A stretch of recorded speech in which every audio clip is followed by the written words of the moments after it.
Our next performer is an exceptional 16-year-old double bassist from Myersville, Maryland. Please welcome Emily Brown.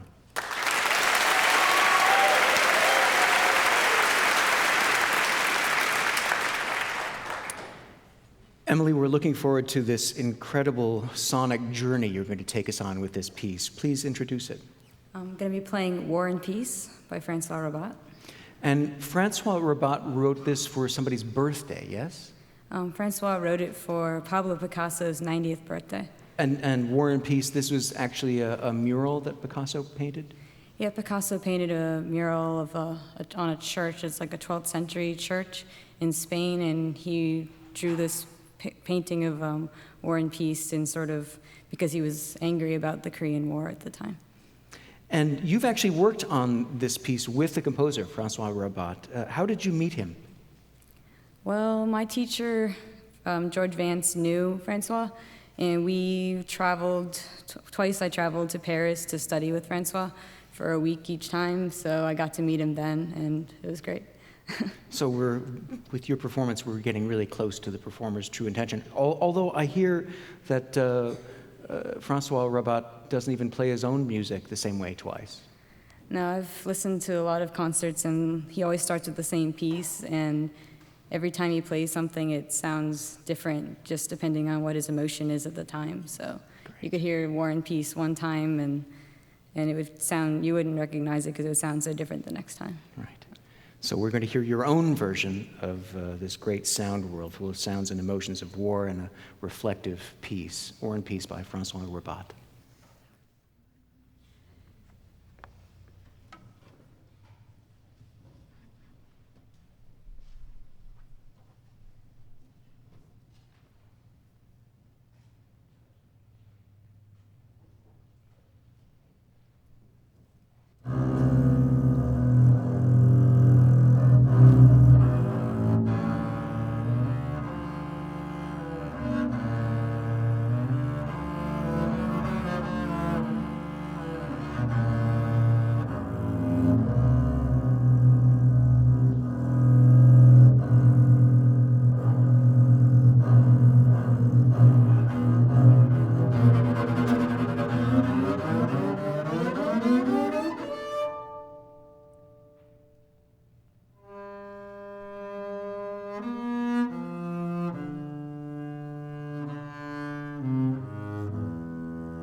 Brown, 16-year-old double bassist from Myersville, Maryland, playing François Rabbath's War and Peace.